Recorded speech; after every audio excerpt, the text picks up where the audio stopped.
ফেরিতে গাড়ি ওঠার সময় অবশ্যই শতভাগ যাত্রী নামিয়ে নিশ্চিত করে ফেরিতে উঠতে হবে। কিছুটা হলেও ঢাকা যমুনার যে ব্রিজ সেখানে একটু যানজট হয়েছিল, স্থবির হয়নি, যান চলাচল অব্যাহত ছিল। অন্যান্য হাইওয়ে ধরুন ঢাকা খুলনা, ঢাকা চিটাগাং, ঢাকা বরিশাল, ঢাকা আরিচা, এই ওয়েগুলি বেশ স্মুথলি গাড়ি গিয়েছে।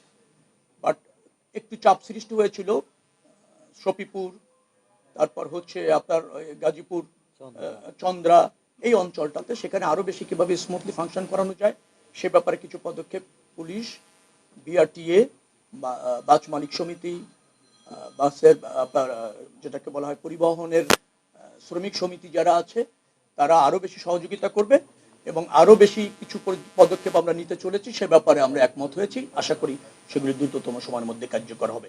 যেমন ধরুন বাস স্ট্যান্ডগুলিতে যেটা আছে সেখানে বা মালিক সমিতি বেশ তৎপর থেকে নির্ধারিত ভাড়া যাত্রীদেরকে টিকিট দিতে সক্ষম হয়েছে।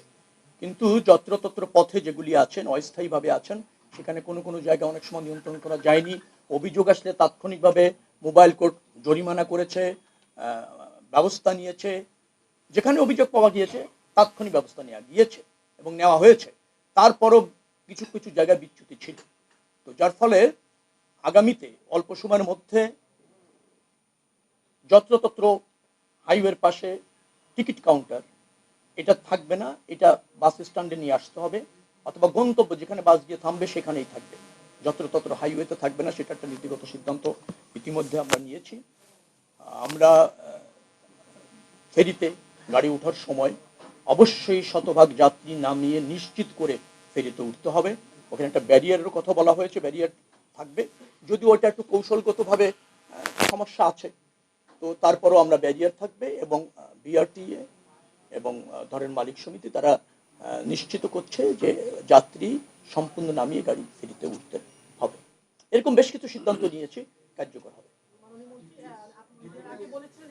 আরেকটা জিনিস জিপিএস, সবচেয়ে ইম্পর্টেন্ট যেটা আমি ভুলে গিয়েছি, জিপিএস সিস্টেম আমরা চালু করার নীতিগত সিদ্ধান্ত নিয়েছি। সব পাবলিক পরিবহনে, সব পরিবহনে জিপিএস থাকবে।